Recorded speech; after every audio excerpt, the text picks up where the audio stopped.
Bonjour amis traders, bienvenue dans cette vidéo. Aujourd'hui on va voir un petit point bourse pour la semaine à venir. Alors si t'es pas abonné, n'hésite pas à t'abonner. Et puis bien sûr, si tu souhaites un robot trading correct, je te propose celui-ci qui permet d'avoir 7 à 8% par an avec un risque de 0,5% par trade. Bien sûr, si tu mets 1% par trade, bah, tu doubles, c'est-à-dire que tu aurais du 14-15%. Et si tu mets 2%, bah, tu aurais du 30% de rendement par an. Voilà, donc je te le propose gratuitement dans la description, dans mon canal Telegram, tu me contactes en MP et on va voir tous les résultats des entreprises cette semaine. Alors, d'abord, première chose, les résultats des entreprises, il n'y a pas grand-chose à part Berkshire qui a publié après tout le monde finalement, mais qui va faire bouger les marchés lundi. Donc à suivre. Ensuite, il y a Louise. Et sinon, après, on n'aura pas beaucoup de publications à part Salesforce. Voilà. Dans tout ce qui était. Donc sinon, après, bah, tous les gros résultats, les grosses boîtes ont déjà publié. Donc on est à peu près sur la fin des publications des résultats. Au niveau de la bourse, on va commencer par les commandes de biens de consommation hors automobile à 14h30 le 27, donc mardi 27. Ensuite, le 28, on a le PIB. Alors là, ça va vraiment être intéressant parce qu'aux États-Unis, le PIB a un impact assez fort sur les marchés. Donc on s'attend à pas mal de volatilité sur le mercredi vers 14h30. Donc faites attention avant et après publication. Le jeudi, on va retrouver les inscriptions hebdomadaires au chômage à 14h30 comme d'habitude et les indices des prix à la consommation hors alimentation et énergie. Donc ça va vraiment guider un petit peu si les Américains continuent de consommer des biens de type voilà, iPhone, etc.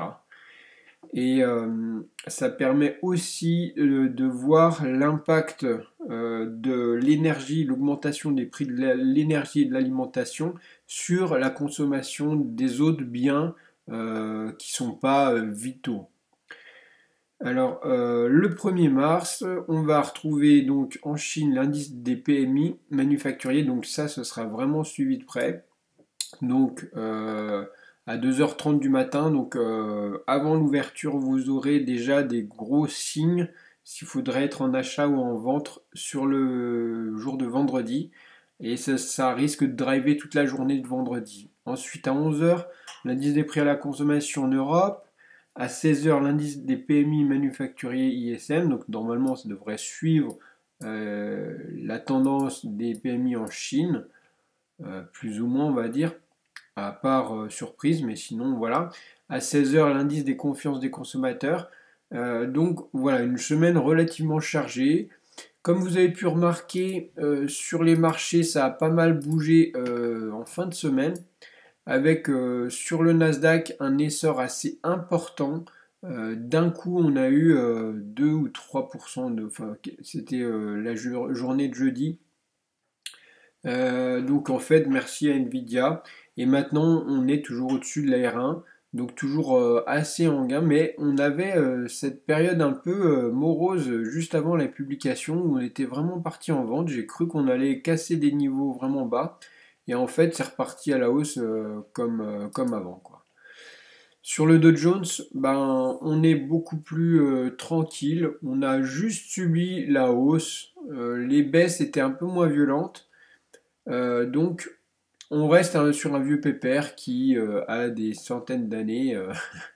Donc le Dow Jones, voilà, on a quelque chose de vraiment costaud qui subit beaucoup moins de volatilité. Le SP 500, bah, c'est un peu un mélange des deux. Donc on est sur des sommets historiques jamais tapés. Donc pour l'instant, on est vraiment dans l'essor toujours des techs. Sur les obligations d'État, un petit regain d'énergie, mais bon, pour l'instant, on est toujours en dessous du pivot et on a juste réintégré la S1, mais pour l'instant, on est toujours vendeur sur les obligations d'État tant que les taux restent assez élevés. Sur les CFD, sur l'or, on est toujours dans cette tranche qui nous va bien entre 2050 et en dessous de 2000, juste en dessous de 2000, donc 2050 et 2000. C'est un super range où on fait des sous si vous avez mon robot. Et si vous l'avez pas, je vous le propose à condition de passer pour mon broker. Donc tu retrouveras aussi ça dans la description sur mon canal Telegram. Et puis ben voilà, l'euro-dollar se porte toujours bien autour des 1,08, donc pas de signe de violente baisse ou de hausse. Les cryptos se portent à merveille du fait que Nvidia a publié de très bons résultats, donc on est sur des sommets.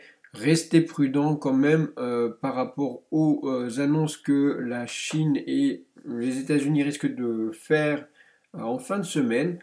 Je n'ai plus qu'à vous souhaiter une très bonne semaine de trading à vous et à bientôt.